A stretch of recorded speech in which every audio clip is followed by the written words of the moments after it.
Okay, welcome everybody. My name is Sean Moss with Down Payment Resource. We're going to go ahead and get started. We've got a lot of people logging in and a big audience today. But today we're going to talk about those darn DPAs. We are going to talk about some of the primary obstacles and challenges that we face in real estate and in finance. We're going to talk about some of the challenges that buyers face in this tight inventory, fast-paced market. And we want to come up with solutions. So we're going to be candid. We're going to be blunt. We're going to be frank today. I have two great speakers, guests today that do a lot of work with down payment assistance, a lot of work in the community, and are actually partnered together. They do work together as well. I'll introduce them in just a moment. But today's agenda briefly is to cover the state of down payment assistance, what's going on with DPAs out there across the country. Our audience today is nationwide. You guys are everywhere. We've got real estate agents and loan officers with us today. Then we're going to talk about the top 5 obstacles and solutions to those obstacles that we are seeing in the market today, especially with regard to down payment assistance. And as I said, we're going to be blunt, we're going to be candid, we're going to be frank about this. We want to acknowledge the problems and obstacles where they exist, but we're going to be clear about solutions as well. And we're going to do so by hearing from our experts, Alyson and LaTisha, whom I'll introduce here in just a moment. And then we'll wrap up with some next steps and some best practices that you can take away from today's experience and apply to your client base, to your market, to your business. My name is Sean Moss, Director of Operations at Down Payment Resource. At Down Payment Resource, we track and monitor all of the homebuyer programs across the country from every state housing finance agency, city, county, nonprofit, and so forth. We integrate with MLSs. We integrate into property listing data. We partner with lenders all over the country to help manage DPAs better and bring more attention and awareness of down payment solutions to buyers, to loan officers, to realtors, and to the market. Ultimately, our goal is to help you connect home buyers to the down payment help they need. And today, we want to do that through some dialogue with our special guests. LaTisha, I'll start with you. LaTisha is the broker and owner of TAS Realty Group in Houston. LaTisha, tell us a little bit about your team, your history, how you got into the business. Well, good afternoon, everyone. As stated, my name is LaTisha Grant. I am the executive managing broker of TAS Realty Group, and I have been actually licensed for going on 13 years this year. I'm a broker and been a broker for the past 10 years. Prior to that, I was in loan processing. So combining both of those together, I have about 20 years of experience on this affordable housing space. So what got me into the business was I got a call from a friend. She said, "You need a job?" And it was for a loan processor. And I've been here ever since, Sean. And Alyson's a branch manager at Cross Country Mortgage. Alyson, can you give us a brief intro? Good afternoon, everybody. I've been in the business. I kind of did the reverse of LaTisha. I went to work for my mom, who's a realtor, in 1990, and she fired me in 1993. So I got into mortgage banking in April 1st of 1993. So I've been doing this almost 30 years. Well, I guess you can buy with my mom over 30 years. But I got my start with first-time home buyers and helping them back when builders and nobody would do FHA lending. So I learned how to help them sell more houses, help families get better mortgage payments, and overall better home buying long-term experience. Excellent. Well, welcome to you both. And I just want to be clear for our audience. You two aren't strangers. Can one of you give us a little context? How often do you work with each other? How long has that been going on? Go ahead, LaTisha. So Alyson and I have been working together, Alyson, I can't even count the number of years. You know, time flies when you're having fun. So Alyson and I have been working together mostly in the affordable space. I'm going to say, Alyson, at least 8 years. And we started off with our passion for converting Section 8 tenants to Section 8 home owners, or the housing choice voucher tenants into housing choice voucher homeowners. And since then, I would say I probably talk to Alyson as much as I talk to my mom. Would that be right, Alyson? Yeah, I think so. And we exchange a few words that we wouldn't share with our mother. Yeah, well, it's just, trying to help the families along. So, because they don't understand. They need a lot of hand-holding. That's great. And this is going to come back up, this idea of a strong and strengthening partnership. It's one of the obstacles we're going to talk about. And we've also got in the background Melinda Harris and Fern White from our down payment resource team. So guys, keep this interactive. Ask your questions in chat. If you've got feedback, if you've got relevant experience, if you've got a success story you want to share, let's keep this interactive. We'll get to Q&A at the end. I'm going to give everybody a little bit of background here, LaTisha and Alyson, just on the state of DPA, and then we're going to dive in. I want to spend most of our time talking to each other today. So just big picture for everybody. We track all the homebuyer programs across the country. Most of those are down payment and closing cost assistance. I'm not going to go through all the detail here, but some of those are deferred. Some of those are forgivable. Of course, some are grants and some are repayable. But we also track and monitor all of the mortgage credit certificates. For those of you that are familiar with those tax credits, they are available in many states, not every state. We also track and monitor affordable first mortgage programs, typically from housing finance agencies. And then, like LaTisha mentioned, housing choice vouchers, there are matched savings programs and other types of homebuyer programs out there.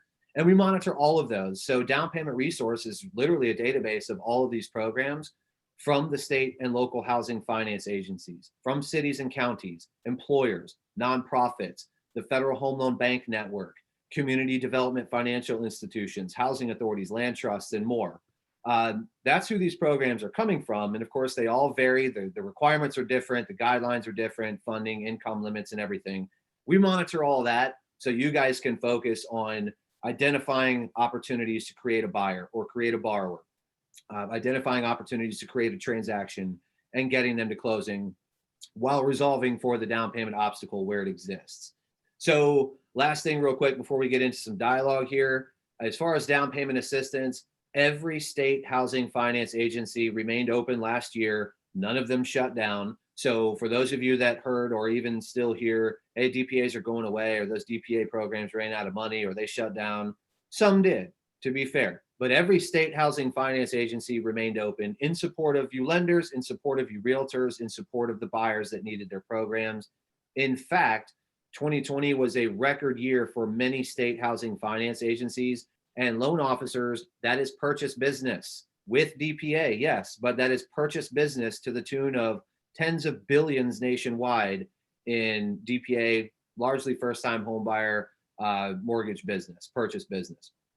We still see new state and local programs being added. Quite frankly, over the course of this year so far, I don't think a week has gone by where we didn't add some new program somewhere in the country for down payment help or the like. Over 81% of all programs are currently funded today. That is a normal number. These programs aren't all funded all of the time. There are some at the local level, for example, that run out of money. We monitor that, but 81% of them right now have funds, and that is a normal number. Lastly, homebuyer education is being done almost exclusively online still.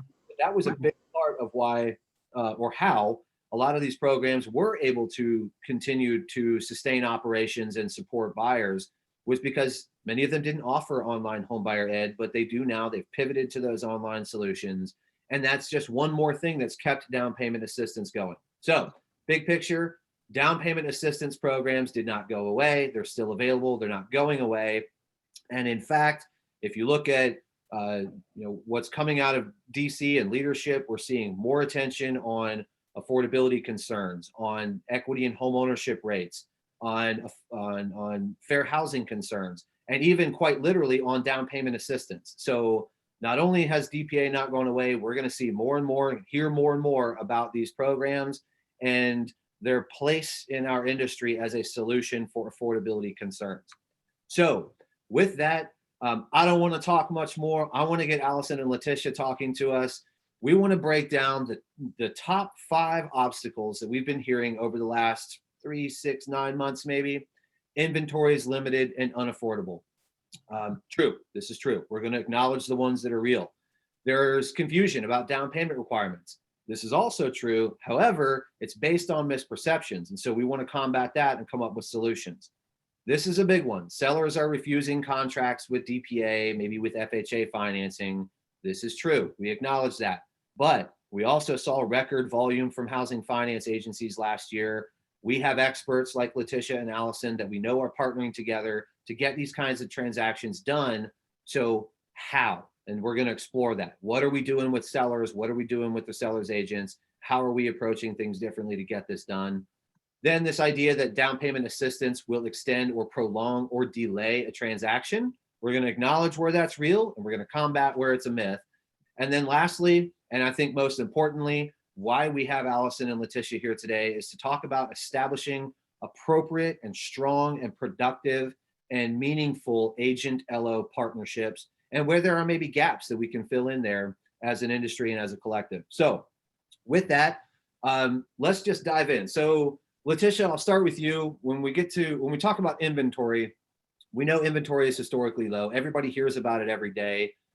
Days on market is decreasing. We've got high demand from buyers, but give us your take from the broker perspective. What are your agents telling you? What are you seeing in your market? What can we tell people about the problem to acknowledge that it exists? So what are we seeing? You know, for the first time in my career, we're seeing people, it's almost like hanging out at a party. We're seeing people hanging outside of these properties waiting to get in. So yes, it is historically low inventory is one of the things that we are definitely seeing in our market. We're seeing properties that we would not have thought fly off the market. They're flying off the market. Basically, you put it on and it will sell. So yes, all of that stuff is certainly real as to what we're seeing. The unfortunate thing is we're also seeing an influx of investors here in Houston purchasing these properties, and it's leaving little to no room for our first-time home buyers or our entry-level buyers to purchase into the market. The other thing is we're seeing a lot of our sellers, our buyers buying down. Basically, we have an individual that may be qualify for 350, they may buy in the $200,000 price range to make them even stronger to purchase those properties. And Alyson, anything else to add? And then we're going to kind of talk about some solutions here. Sure. I can't stress enough, you know, I've probably talked to more listing agents this past 6 months than I ever have in my whole career, because they want to know, you know, they want to know about me and my team. So I've got a group of 10 that work for me now, growing, and they want to know more about the company. Cross country, I think we're listed as the 5th largest in the country, so we're not going anywhere. But also, you know, a lot of details about the buyer. You know, I had one accepted the other day that the sales agent, Jesus, wrote a letter to explain, you know, these people are moving to Texas, they're limited funds, you know, please help them. You know, this is what they can afford, they're solid. And then I could back it up and gave the agent that called me details, not, oh, they're approved of.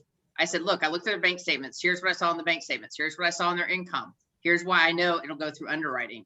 Because the first thing they wanted to know was, has it gone to underwriting? Well, no, but I've done this long enough, I can pretty much pre-underwrite, but I will not send out a pre-approval letter without having looked at all my documents. And LaTisha will tell you, as some of my other agents that I work with, that I won't do it. I'll lose an agent and before I'll put my name out there on something that's going to blow up later. And it's critical. I get so much good feedback when, as my lending partner to my realtors and builder salespeople, we do that, because they know it closes and it closes on time. LaTisha, are you doing anything with the buyer before they have that pre-approval letter? Yes, we're doing one-on-one consults. Before a buyer gets a pre-approval letter, we need to sit down and have a conversation with our buyer to talk to them about the entire process and what to look forward to, and unfortunately, what is to come. Just simply because of this market, they need to understand so that it can alleviate some of the frustration that a buyer would ultimately experience throughout the course of the process. In addition to that, if they are utilizing down payment assistance to make Alyson's package nice and pretty, we're often meeting and going over those documents and setting the expectation, because of course in this market you must be quick. So if you're not returning those documents to our loan officer partner, we're behind the 8 ball again. Yeah. So let's stick with inventory for a moment, and then a lot of the stuff we're going to bring back up. So as far as inventory, LaTisha, get us started here on solutions. So yes, inventory is tight. We acknowledge that. It's a real problem, but there's always a solution. So give us some examples of the things that you've been exploring lately. So inventory is tight for whom? And specifically speaking of individuals that are seeking down payment assistance. So, and let's be candid too about down payment assistance. So you have some down payment assistance programs that are like the state bond programs, where you can probably go throughout the entire transaction without the seller finding out that the buyer received funds from somewhere else. And then we have those home funded programs, which ours are funded by home. So those are our city and county down payment assistance programs. Those specifically has it's a myth surrounding them, and individuals feel that it takes forever to get those closed. Well, guess what? The solution to that is and has always been ensuring that you ensuring that you seek those nonprofit organizations, because a nonprofit organization, many of them are required to sell to a specific buyer. Having to sell to a certain buyer includes that lower area median income buyer. Even organizations such as, and I work with Habitat for Humanity, organizations such as Habitat for Humanity, just by nature, they require, according to their board, they want to ensure that the individuals do indeed sell the properties to individuals that are first-time home buyers and that are in that 80% area median income and or below. So just ensuring that you've reached out to your nonprofit partners, your city partners, and all of those partners that can indeed provide those types of properties to your specific buyer. And I know that, we can continue this conversation when we talk about all buyers, but specifically in keeping it with our down payment assistance, specifically concentrating on that area. And I touched on, of course, the land trust.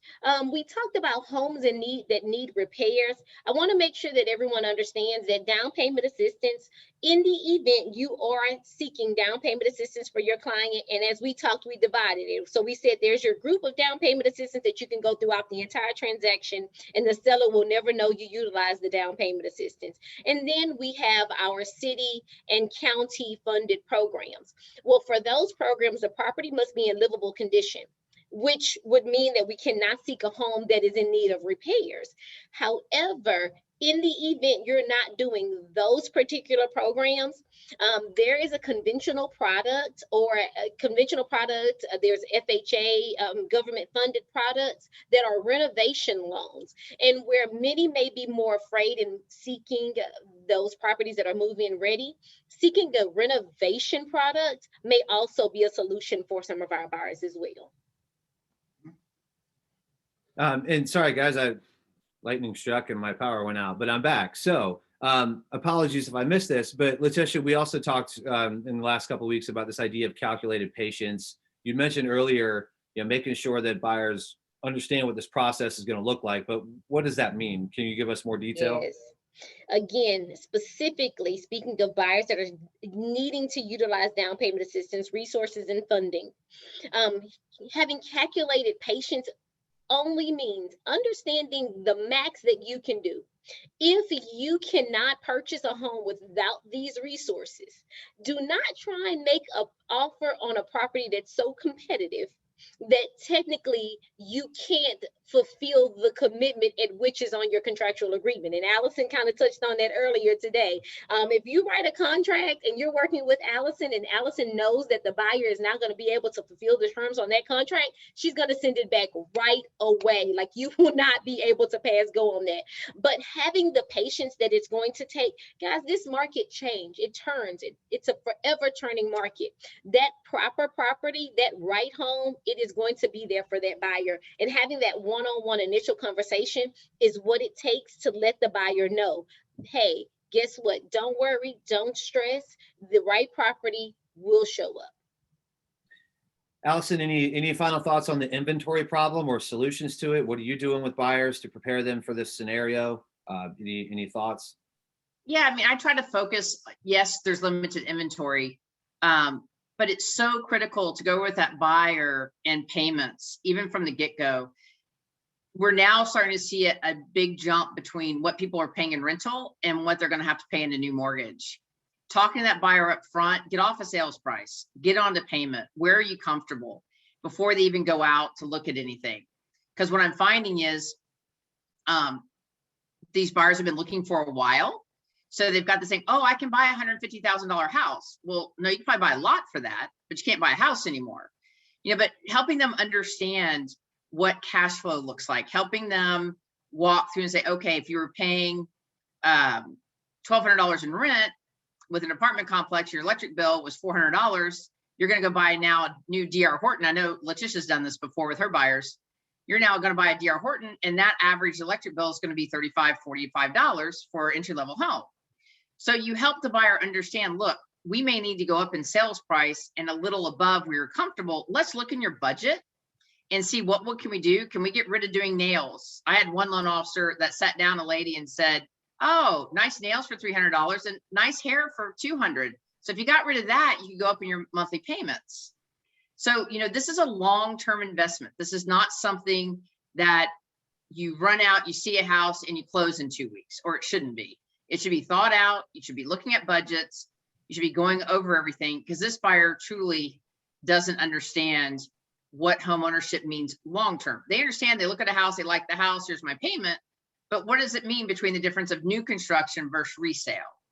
And having that partnership with the realtor and lender is imperative. I mean, I'm not taking on any new clients. I've had to turn everybody down. I've got too much on my plate now. But I've had relationships for years to do that. And also, as far as inventory, work with your politicians. Let them know it's a problem. There's things they can do to push out. Get politically active. Go to fundraisers. I mean, LaTisha and I have been very active at the City of Houston. We've been very active at Harris County Commissioner's Court. And then some of the Congress people like Lizzie Fletcher, state reps like John Rosenthal. It's amazing what those people behind the scenes can push to help make sure there's housing available, or to help. So give us a quick example. Zoning law, for example, is that one topic you might address with them? We don't have zoning in Houston. We're still the Wild West down here in Texas. But what they can do is there's programs like buying up foreclosures, and then they can restrict them for income. So Harris County is supposed to be expanding that, because Texas is now coming to terms with homelessness. And then what do you do is it's growing at 5 to 6% a year. So now the politicians are getting in gear like, oh, we got a problem. So home ownership is a great opportunity, may not be the exactly right word, but let me give you an example. If I have someone on government assistance that the politicians are looking at, they're bickering over their budgets, right? We hear it in the news all the time. If I take the family that LaTisha and I closed 10 years ago on housing, that buyer today is paying $1,300 in a mortgage payment. Still in the house, had 4 children. Last child due to graduate this year.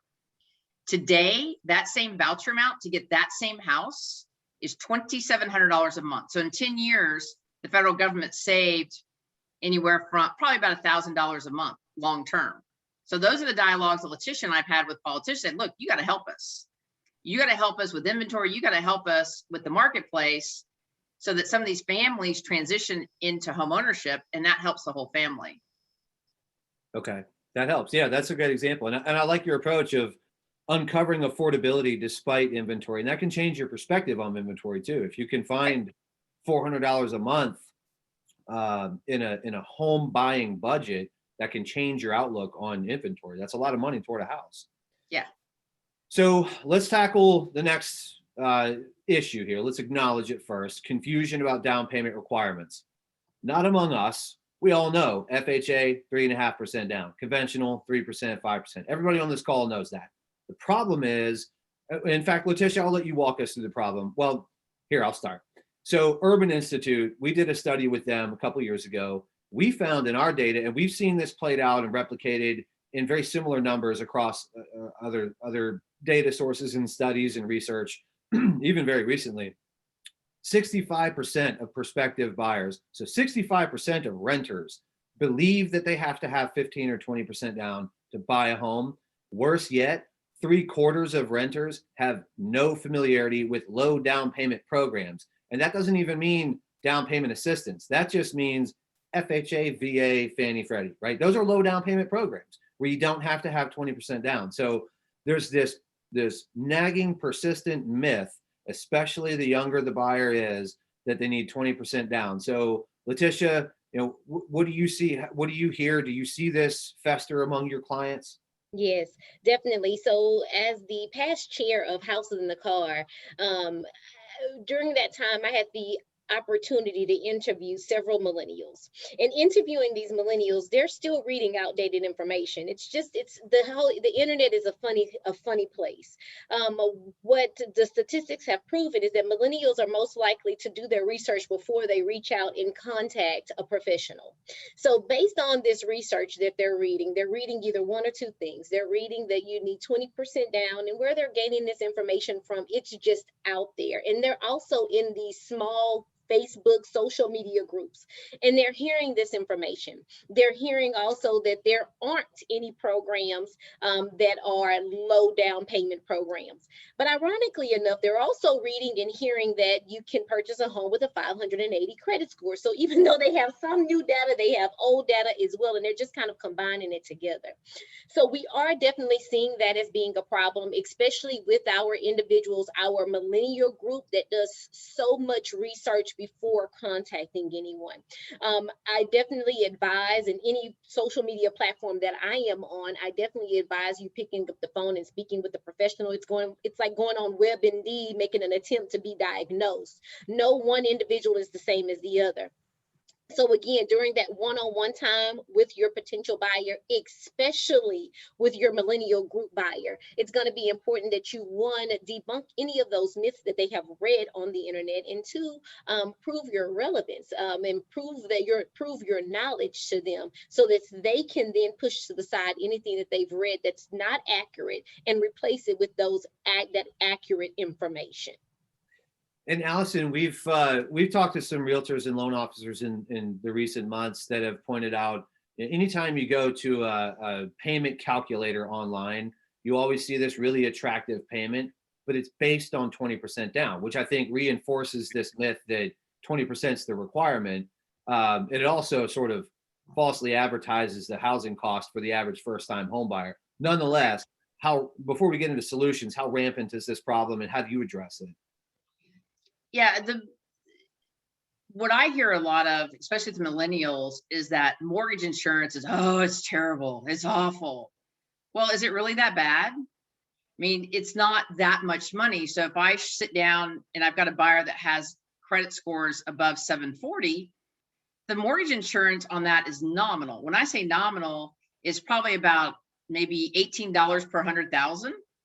So if you take that dollar amount, say, look, if you have 3% down today to buy a house, and I'll just use 100,000 because it's simple math, that's $3,000 that you were able to save, and it's only going to cost you an extra, let's say $20 a month to do that, instead of waiting to save the 20% down. Well, 20% down is 20,000, right?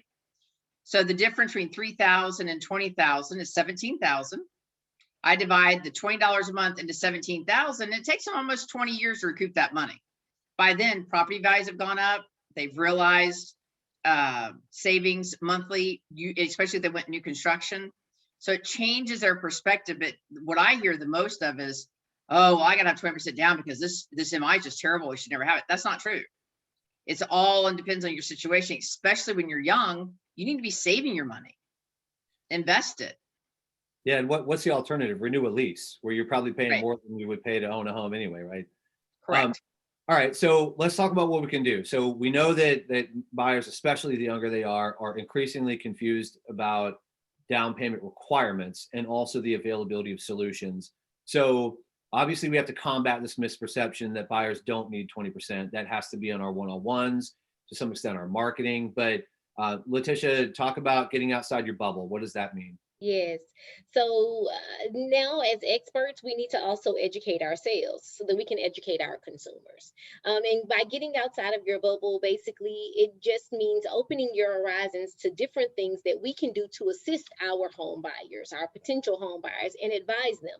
Earlier, I would say maybe about 4 or 5 years, I was made aware of this loan called the doctor's loan. And it's funny that it wore that name, but it was originally set for doctors. It has recently expanded expanded to service other professionals as well. But knowing that a doctor could obtain a loan for 100% financing, which was totally different than anything that I'd heard, that was me getting outside of my bubble so that I can assist my buyers in making that transition. The same thing with utilizing down payment assistance, getting outside your bubble so that you can understand the dynamics. Now, whether you're going to proceed in that area of home ownership or working with those particular buyers, it's what, six in one hand and half a dozen in the other if you're going to proceed with it. But just having the knowledge and the information to be able to further assist our consumer base is going to be extremely important.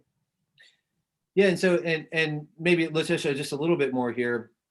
Let's contrast that with this idea of stay in your lane too. So yes, get outside your bubble, because there are solutions. There may be a whole nother line of business for you if you're willing to do a little bit of work, do a little bit of research, and open that door and be somewhat fearless about it. Yeah. However, as we sort of entree to Alyson again here, talk about staying in your lane, and if how far can you go before you really just need to rely on the expert?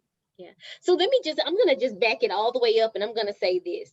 We as real estate professionals, whenever we hear someone say, oh, I'm going to get my real estate license, I love showing people houses, or I love real estate, I love showing houses, we cringe, because what we know is that it's so much behind the scenes that it takes for us to be successful, right? That the average person does not understand our day-to-day activities. And that's going to be the same thing for your specialty groups. And your specialty groups include affordable housing. Your specialty groups includes commercial. It's one that's no different than the other. So when you start talking about specialty areas in real estate, down payment assistance and or affordable housing is a specific type of real estate.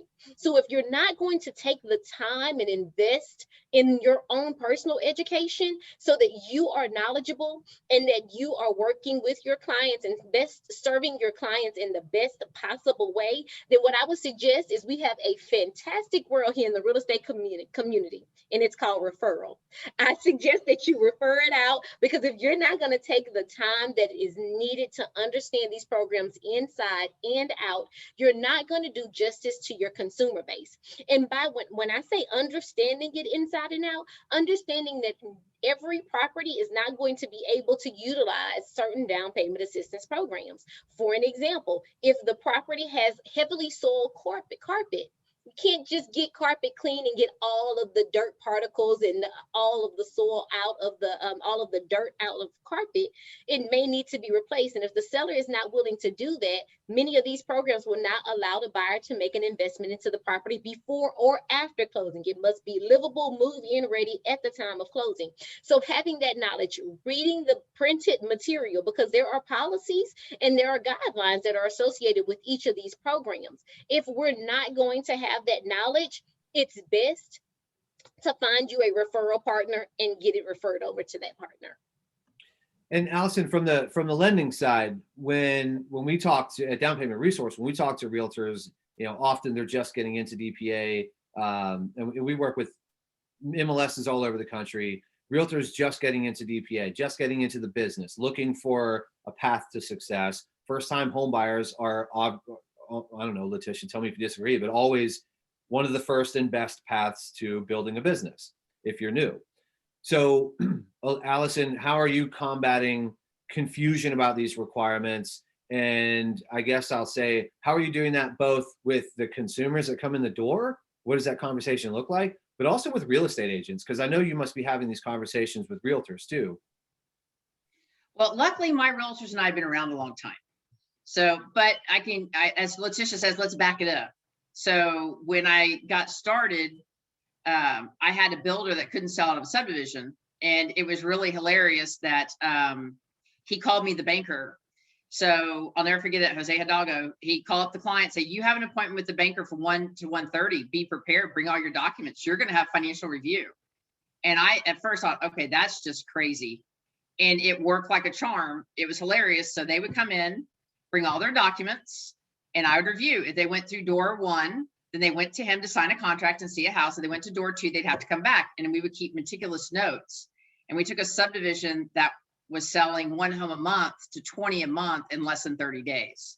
Now, in today's market, you've got a very busy market. But I cannot stress enough, is what Warren Buffett says: reputation, reputation, reputation.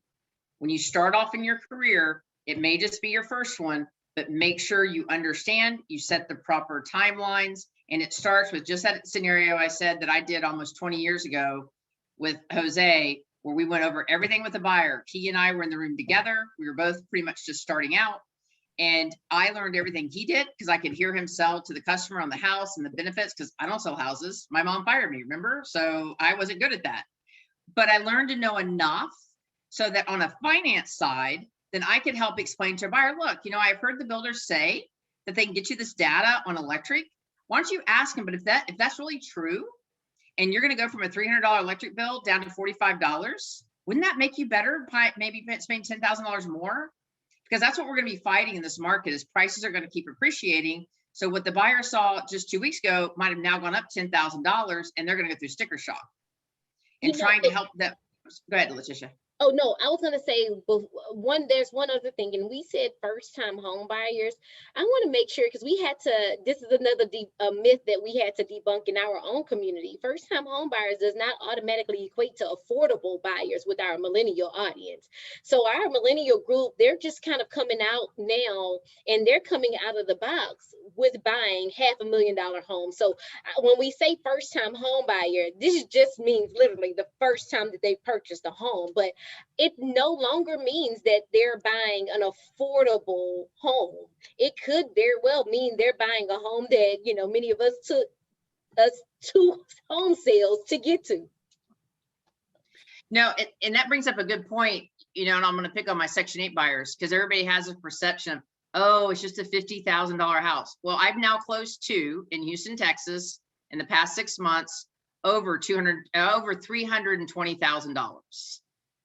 So yeah, so great point to bring up, LaTisha, is let's don't pigeonhole these families on, okay, you just got this one area or you just have this one house. No, let's look at their budget. Let's look at programs that are out there in the marketplace and how it fits their circumstances. Okay, good deal. So, and I guess I'll leave everybody with, you've got other tools and resources. Obviously, your loan officer, if you're a realtor, you've got downpaymentresource.com to find out what's out there. Your local down payment providers, your state housing finance agencies, they've got resources, maybe marketing collateral, classes you can teach for networking opportunities. There are all kinds of ways that you can leverage the housing provider or the DPA providers as well. So let's get to probably everybody's favorite one, the one that they're on the call for. Sellers are refusing contracts with down payment assistance. So LaTisha, what are you seeing? I think this is obviously a real problem, but before we combat it, let's just acknowledge it. What are we seeing? How does this come to fruition? Yeah, this is absolutely a very serious problem. Sellers are looking to get their homes sold fast with little to no hiccups. So they are refusing contracts that include down payment assistance programs. They are declining offers now almost that include any financing if they're presented with cash offers. So this is definitely a real problem, you know, and it's funny here in the office, we kind of laugh. We're like, where did all these people get all this cash from all of a sudden? So I don't know if they're saying, I'm tired of losing out. So Alyson, Sean, let's get together and put all of our money together and buy one house. I don't know what they're doing, but absolutely, it is definitely a serious problem. And just for a moment, where do you think this comes from? I mean, you and I have talked in the past about bad experiences among realtors that can sour their attitude toward DPA. But anything else you think maybe contributes to this? Yeah, we talked about that, Sean, and I think it's important that we address it here again. We talked about that stay in your lane on the last slide, which is why it's important, because not having a clear understanding of what you're doing can definitely sour the industry for other people that are to come behind you. So just having that conversation with the listing agents and with the sellers, you'll hear them tell you, no, you know, this bank didn't work, or this loan product didn't work the last time I tried it, and I'm not going to tell tell my seller to accept your contract when I know it's not going to make it to closing, which is really ironic because we'll base, and we're all professionals, and I think we're all guilty of this, but we'll base one past experience on what's going to happen on any other transaction, which I don't necessarily think is fair, but I do believe that most of us are pretty guilty of that. And that's where those down payment assistance programs come in as well. Yeah, and so I know there are fear of delays. So Alyson, let's transition to what we can do about this. When it comes to fear of delays, sellers and their listing agents fearing that the presence of a DPA is going to delay a transaction, what's your feedback? What's your solution? And how do you get involved with all the parties in the transaction? I started sending out an email once we had a loan application in to set out the timeline so that everybody's crystal clear on what I have to have in my file. And I talked to most of the listing agents want to talk to me before they accept the contract. And I let them know I've got all my documents. When my file comes out of underwriting, I usually have 2 or 3 conditions. I need the appraisal, I need the title work, and I need my homeowner's insurance. And I can't stress that enough. A lot of my stuff will come from builders that have their own in-house lenders, but they'll take my contract because they know I close on time. And I leverage my experience in on-time closing in the marketplace. If it's a DPA they're concerned about, I've had them even talk to the people down at the city of Houston that, look, you can reach this person. You know, he runs housing down there, housing community affairs, but he's accessible. This isn't a mystery thing that goes on and on and on forever. And so I think being transparent and open and setting out that timeline so that the other side knows, hey, we're 1 week in this transaction, here's where we're at. Okay, the appraisal came in, it passed. Now everything can go to the DPA. The city's committing to having everything closed within 3 weeks, and by gosh, they do it. So, you know, but and you're talking about communication with the seller's agent here, right? Just so we're all clear. Right. Yeah. Right. Okay. And so what I learned, because I got tired of getting yelled at last year during the summer, because it wasn't that I was having the issues, it was I couldn't get title work in. I had one lady as a month to get title work in. Well, okay, seller, you picked the title company, not me. You know, and they're not communicating with me. So we now send an email out once it comes in, introducing my whole team, introducing the process flow, and a timeline of what to expect. I've gotten such good feedback on that. I should have done it years ago, but typically it wasn't an issue. You know, usually it came in and nobody really worried. Today they worry. They want to make sure it's closing on time. And now the appraisals are a big deal. They want to know, when did that appraisal get ordered and when is it due back in? I'm with LaTisha with the bond loan. I don't really know that you need to disclose a bond loan to anybody. I think the other programs like that cover home funds, like City of Houston, Harris County, those you need to know, because if they go out, they may require repairs. And it's only fair to that seller that, hey, you know, if City of Houston goes out, they may require that you fix one that I don't agree with, but they want, oh, LaTisha, what's it called on the window? The metal thing, the screen. They want our houses to have screens.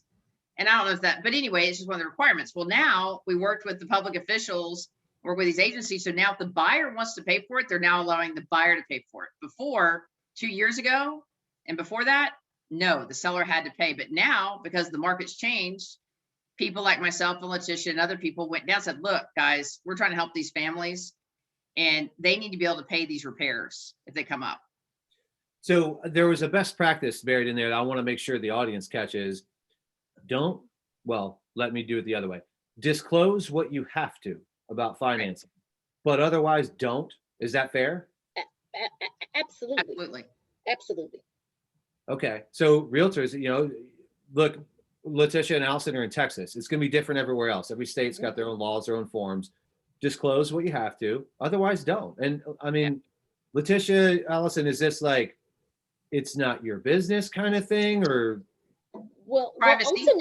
Right. Yeah. Privacy and protection of your buyer. For an example, if we're going to do here in the city of Houston, so the city of Houston, we just have funds flying all over the place. We can get up to $150,000 in down payment assistance for some of our products. So let's just say we have a buyer that's getting $30,000 in down payment assistance. That's going to be cash portion to them because those funds are going to be used to reduce the sales price, a large portion of it.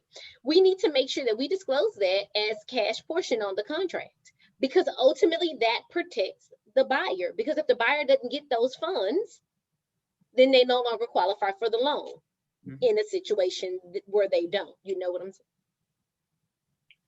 All right. So let's see. I think well, I don't know. Any final words here? I mean, we've covered a lot of this. Alyson, you talked a lot about providing assurances, communication, even with the seller's agent. I think that makes total sense. That's a best practice everybody here should pick up on. I don't know, LaTisha, maybe one last comment here about illustrating the value of a DPA in a transaction. What if it covers closing costs? Are we framing these offers appropriately all the time? That is absolutely correct. Here's the thing, everyone's human. So two things. One, the seller's human as well. So I know there's a meme going around saying, keep your letter. It's some type of funny meme, but everybody comes up with something basically saying that the seller doesn't want to read your letter. We're just looking for the highest and best offer. But again, everyone is different. So I would definitely include that, especially when it comes to down payment assistance. The second portion is I have been in situations where it has been overlooked. So a seller will see that my buyer is putting $30,000, $40,000 down on the home and make an assumption in lieu of actually reading the contract. So again, appealing on that emotional sense, yes, definitely, I would do that. But then I will also make sure that I input that information into the contract because you're getting a large sum of money and it does perceive or send a message that it is definitely a stronger contract. Also, don't make any assumptions that just because the individual is not getting down payment assistance, that they're not actually a strong buyer. The down payment assistance could just be that bridge. Now, financially, of course, for the portion that they are to cover, and I know Alyson will talk a little bit about the difference between the strength of a buyer as compared to others. However, they could have a great credit score. Their debt to income ratio for down payment assistance, their debt to income ratio and many times are 32/45.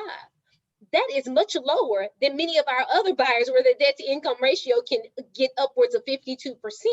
So that in many senses, and it depends on the individual, how it's perceived, that can look like a strong buyer. So Alyson, it's structured properly. Sorry. Yeah, absolutely. So Alyson, final thoughts, and then I want to move on to the next obstacle here. No, I think you've got it all covered. Okay. So number 4 of 5, DPA extends the transaction. Down payment assistance in and of itself delays or prolongs or extends the transaction. Let me start. Let Sure. me start here, Sean. Go ahead. Look, let me just say this. If you have a contract that is utilizing down payment assistance and Alyson knows it's going to take 45 days, watch the volleyball tournament when you try and send over the net a contract that is to close in 30 days and watch her spike it right back to you. Now I'm going to let her pick it up from here. Well, so there's a good point there, though. There are some times when it does inherently take longer to do a specific kind of transaction or deal with a specific DPA. That itself does not mean there's a universal rule that all down payment assistance programs take longer. And I also want to point out, it's not, Alyson, you mentioned this earlier, it's not always the fault of the DPA. Just because Correct. there's DPA and you didn't get the title work from the seller's attorney or the seller's title company, that's got nothing in the world to do with the down payment assistance program. That was somebody else completely unrelated that dropped the ball. So let me open up the dialogue this way. Anything can cause a delay, not just a down payment assistance program. So LaTisha, that was a great intro. Alyson, your thoughts, your feedback? No, LaTisha's absolutely right. I mean, and that's why I break it down to a timeline. So, because what I find is it's setting that expectation correctly. Most sellers, I was on the phone with another one early this morning. They didn't want to close in 25 days. They want a 50-day closing. So they asked if my buyer had any issues with that. I said, no, that's fine. Or if there'd be an issue with the lease back. So that's another tool that a lot of people forget about is, let's say I can close sooner. But for whatever reason, that seller needs to stay in that house. Well, most of these DPAs are just like a regular loan, that's 60 days for that buyer to move in a house. So, so LaTisha comes to me and says, hey, Alyson, the seller's building a house with Perry Homes. They can't close until, on their home till July, but we really want to close out our buyer in June. So we're going to do this lease back. So that's fine. We can close them. And that way for their loan to buy the new house, they're in better shape because I've already closed mine out. I'm done. I've already got their money. They're on a lease back. I just want to clarify. You said 60 days. That I think what you were referring to is not that it takes 60 days, but sometimes the buyer has only 60 days to move in once they close. Is that what you were referring to? Correct. So the lending guidelines in your deed, I forget, note deed, one of those says the buyer must occupy the property within 60 days. So it's sort of universally. the converse. We can also see sellers delay or impact the buyer's ability to use that DPA if they don't get out of the house in time, right? Right, but I don't think I've ever run across that before. Usually it's a 30-day window that they're lapping over. So yeah, so that's one of the things that I've talked to listing agents before, or builders. Well, builders is easy, and builders are running a business. So the only thing that they care about is the color green. So long as they're making money, that's all they care about. And if you can show them a way long-term to have buyers, they're in the long-term business, not the short-term business. So if you're starting out, might be a good place for you to start.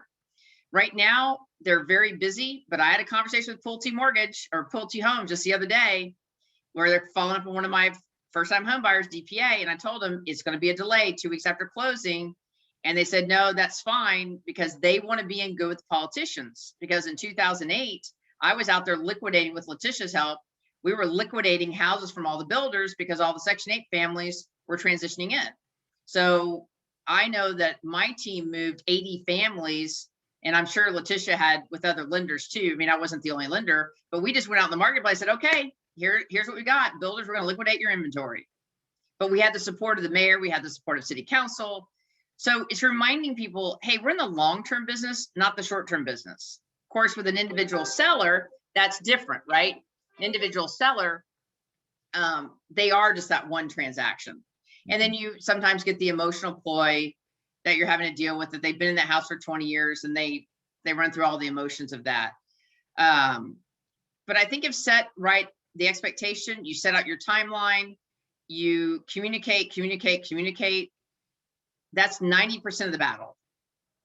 So the ultimate question, Alyson, how long for you to close a normal mortgage?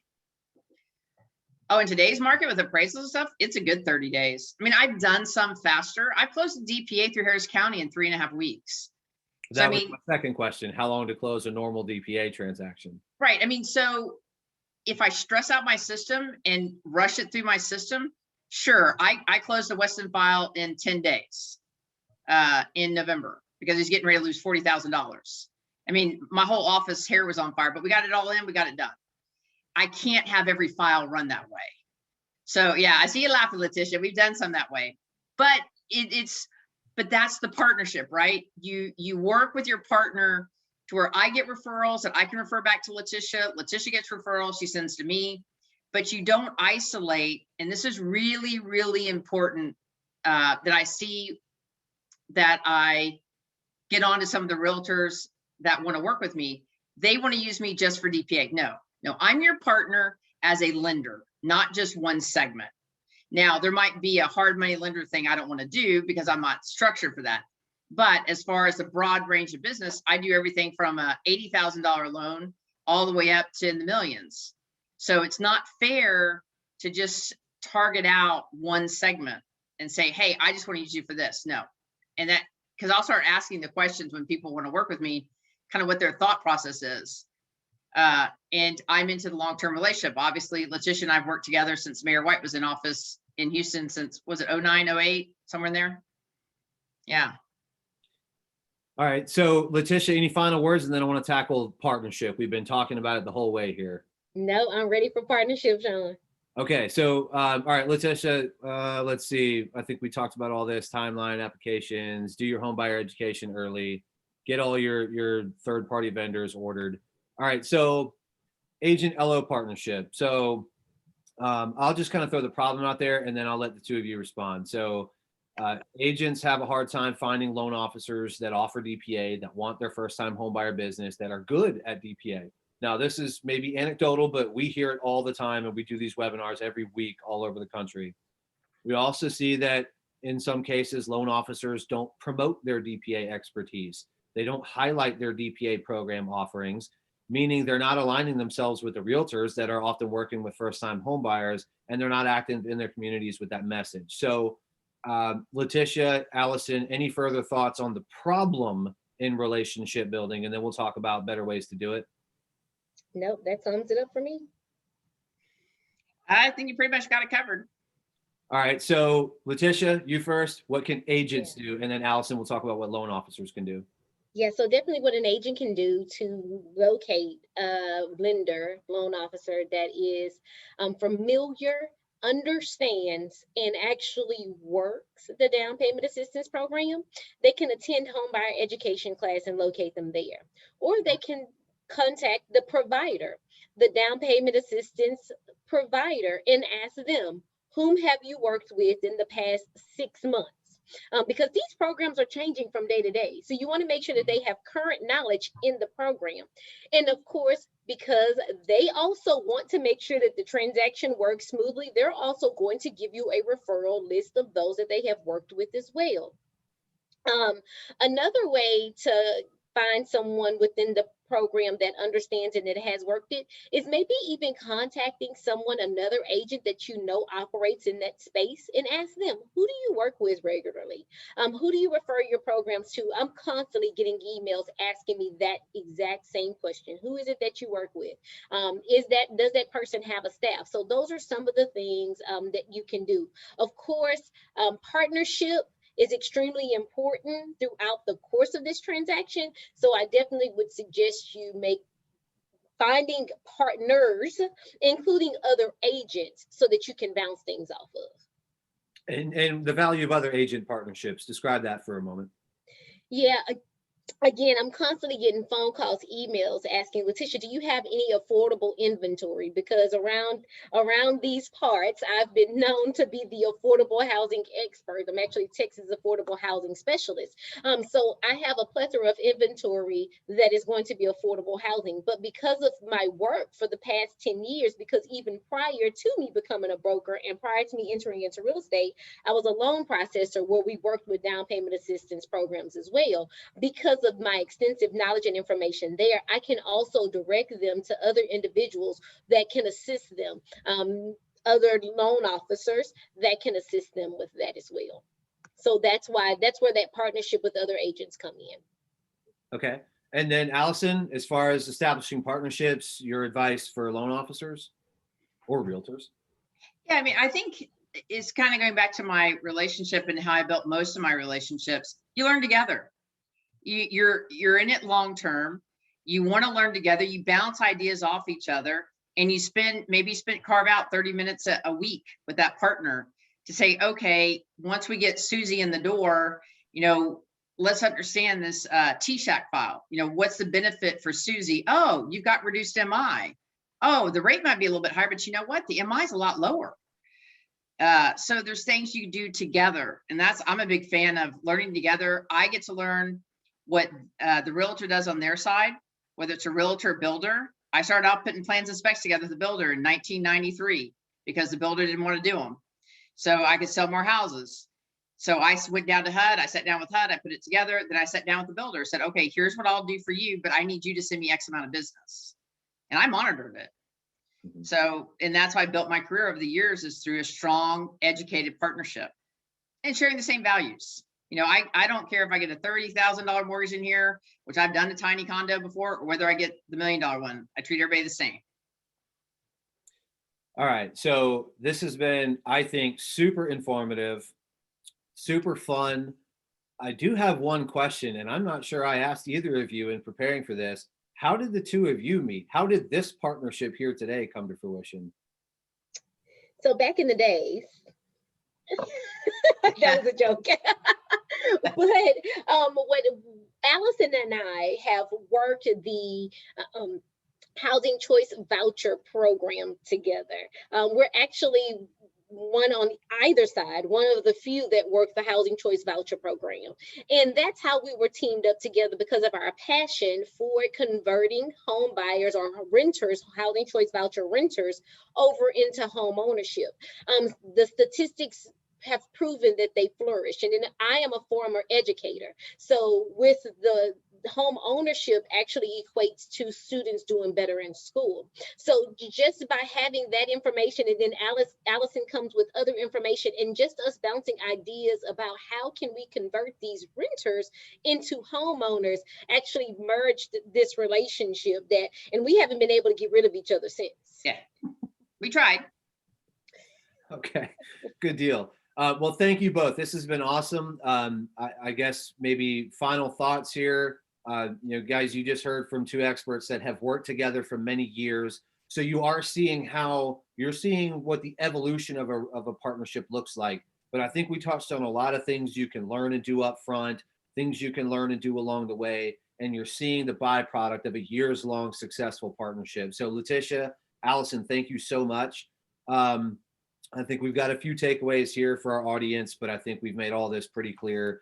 We are transitioning into what we think will probably be a more purchase-heavy market. So loan officers, get out there, talk to your realtors. Realtors, go vet these loan officers, strike up some partnerships, leverage all the other resources you have. And we want to help you guys make customers for life, but also DPA customers. LaTisha, I think this came from you, right? You want to provide a little, you want to wrap us up with this piece? I definitely will. So when we talk about our DPA buyers, we must understand that our down payment assistance buyers are unlike any other buyer. You're not just selling a home, you're selling a future to these buyers. And many of these buyers without down payment assistance would not have been able in any other way, shape, or form been able to purchase a home. So we know that they're going to be a different group. So when you're selling them that property, when you're selling them what you see is just a home, and think about the fact that it's going to be generational wealth to Yep. them.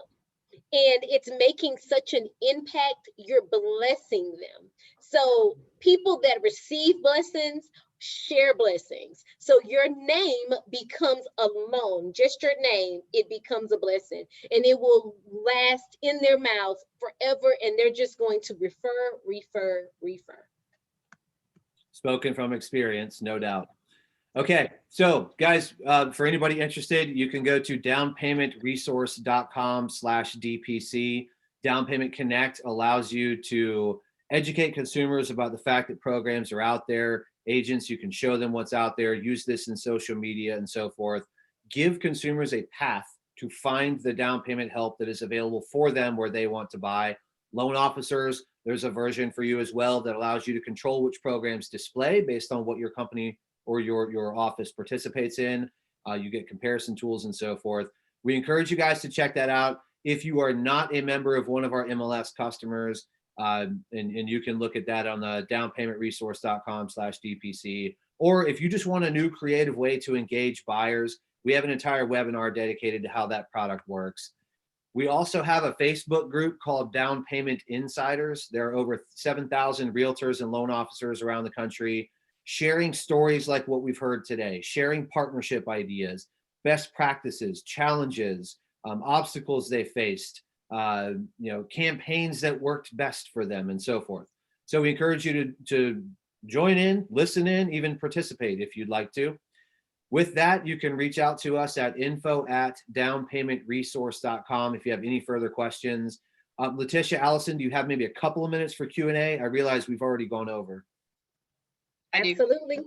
Okay, so Melinda, Fern, I can see we've been super busy in chat and Q&A. Maybe if we've got 3, 4, 5 minutes, are there a couple of pressing questions that we can address, especially while we have LaTisha and Alyson?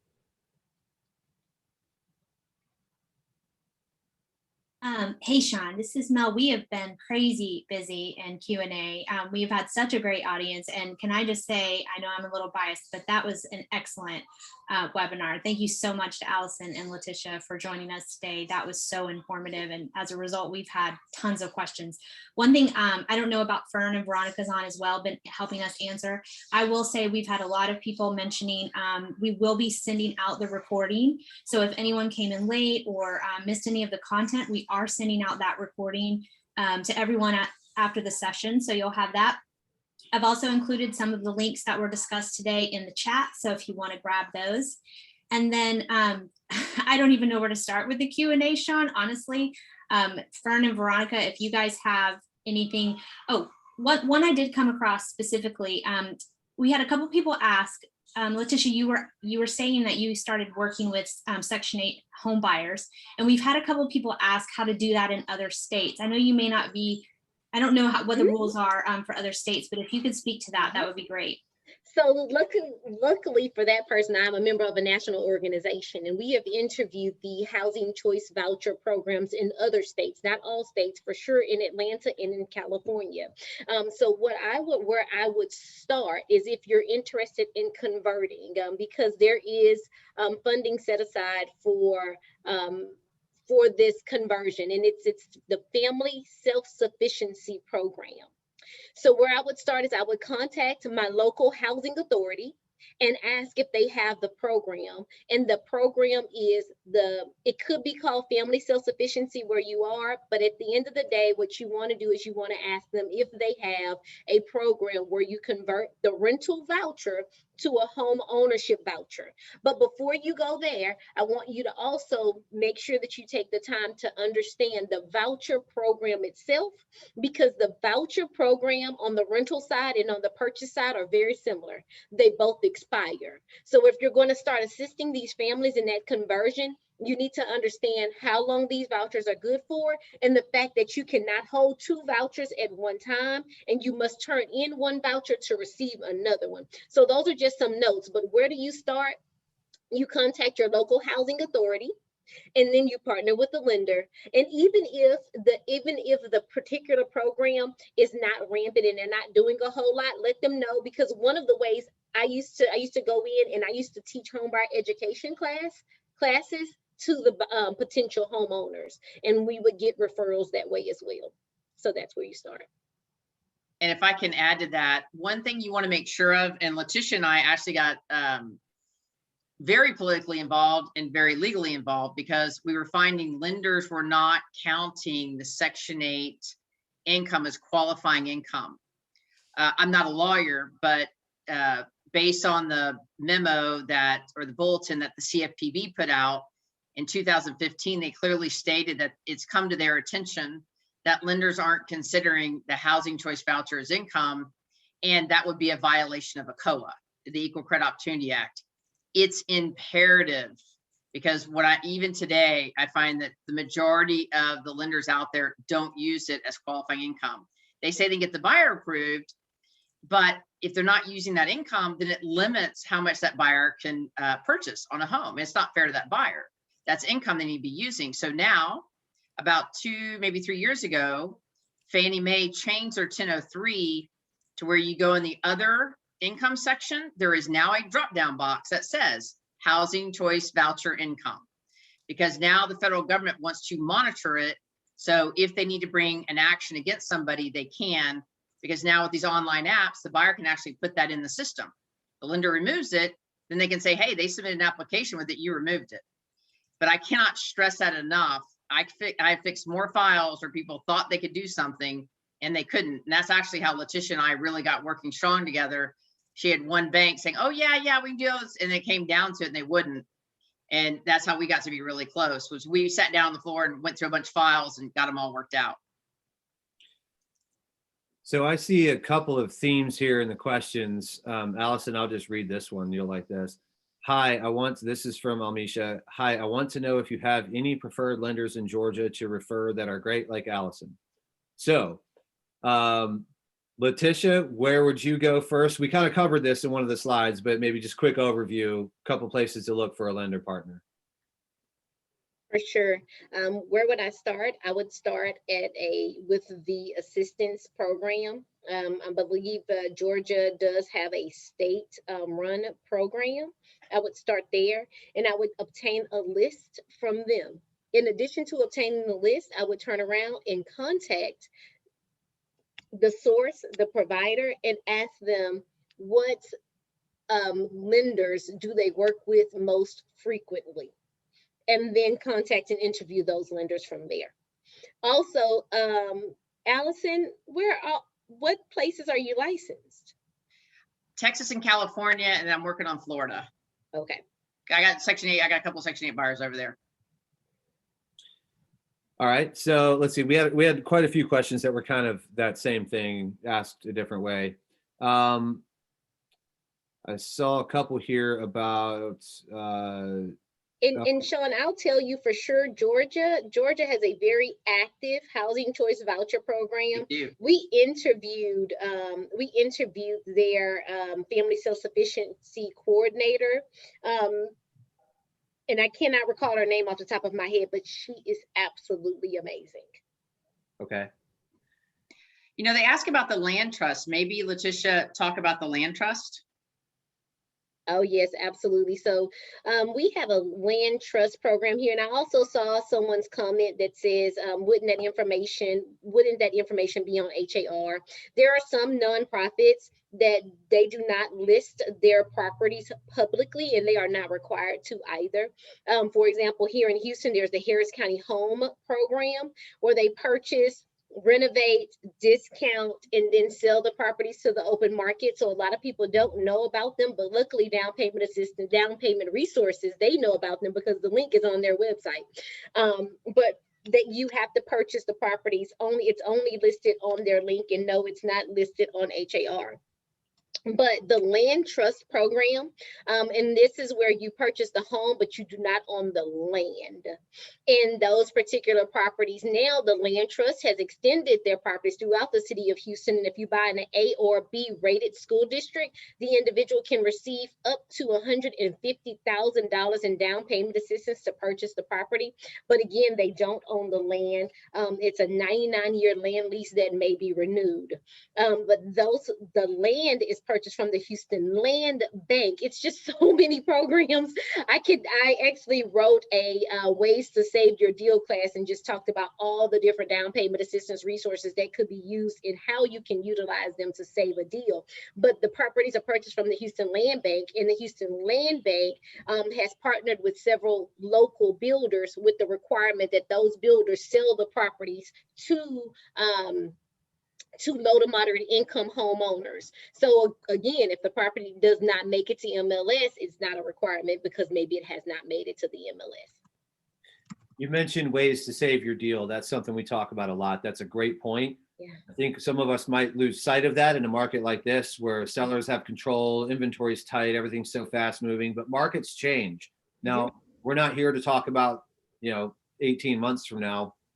Everybody in sales, you eat what you kill. We get it. We're worried about this month's pipeline, but there's got to be a long-term vision here too. And that's part of what we're trying to uncover today.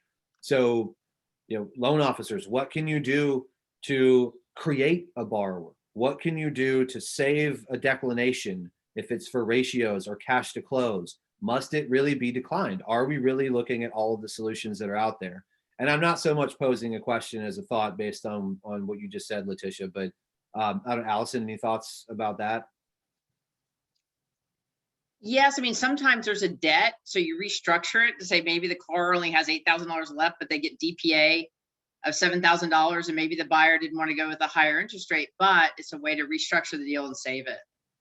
Or with the larger DPAs, I've had people wait till their credit score has got above 720, and they do the 10% down conventional, and they do the one-time MI, which is save them about anywhere from $100 to $150 a month in payment.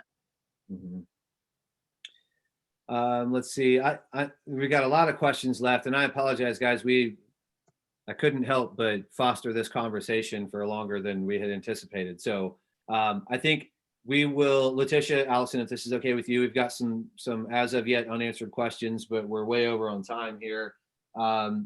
We will compile those questions that have not been answered yet and address those. And if LaTisha or Alyson, if you want to offer any final words or contact info or anything like that, feel free. Alyson, if you want to go first.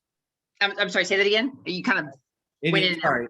Any final words, any contact info, anything you want to leave the audience with, feel free. And then I think we'll close this down and we'll follow up via email with everybody. I'll end it with a kind of a funny story. Always remember, we're in the long-term business, not the short-term business. And I cannot stress that enough. And when I first got started in 1993, about a year later, I had a builder that met me and wanted me to go down and start the City of Houston DPA.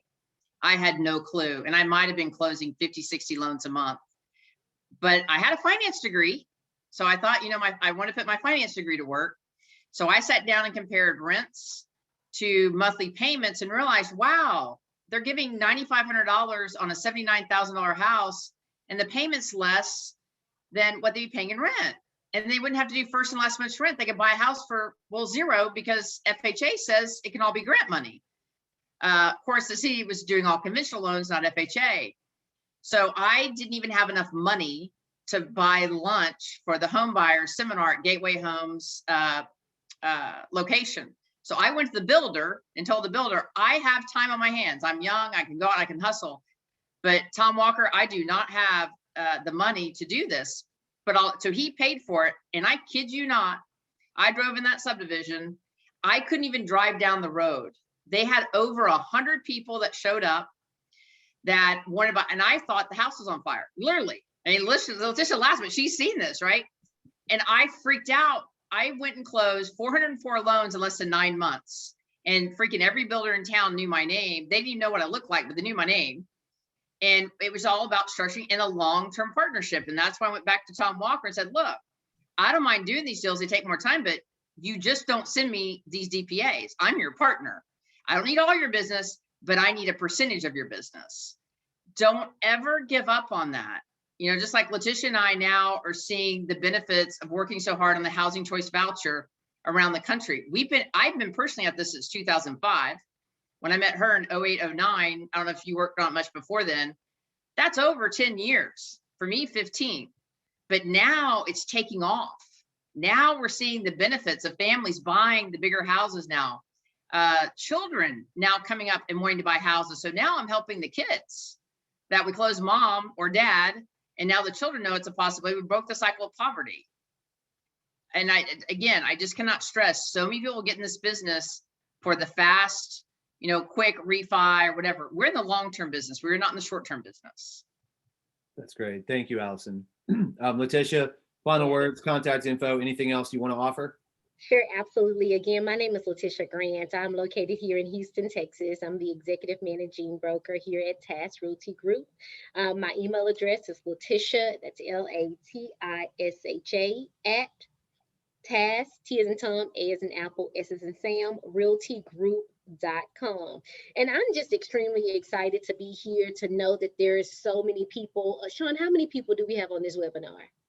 We had 1,200 register. I don't know how many hundreds showed up, but it was 5 or 6 maybe at one point. Well, I'm super excited to hear that there are 1,200 people out there interested in hearing about down payment assistance programs. This is extremely important to me. And if you've not noticed, I'm extremely passionate about down payment assistance. And it's just because what it does for a family. As a previous loan processor, when I would process a loan and we would see that we were setting a family up oftentimes because our job was to paint a picture.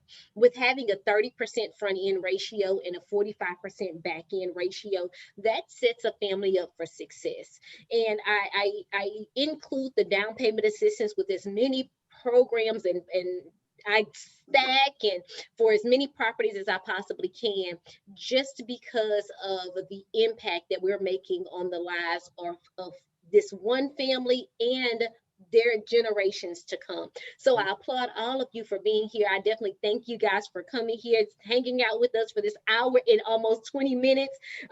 Sean, I think this is an amazing event. Thank you for having us for sure. It was excellent. Thanks, Sean. Yep. All right. Thank you both. We appreciate it. Alyson, LaTisha, congrats on all your success, and everybody have a great week. If you stay tuned until tomorrow, we'll get you the recording. We'll get you some additional resources. And otherwise, reach out to us at info@downpaymentresource.com. Thank you for joining. Have a wonderful day, and let's go talk about DPAs. Thanks, guys. Thanks.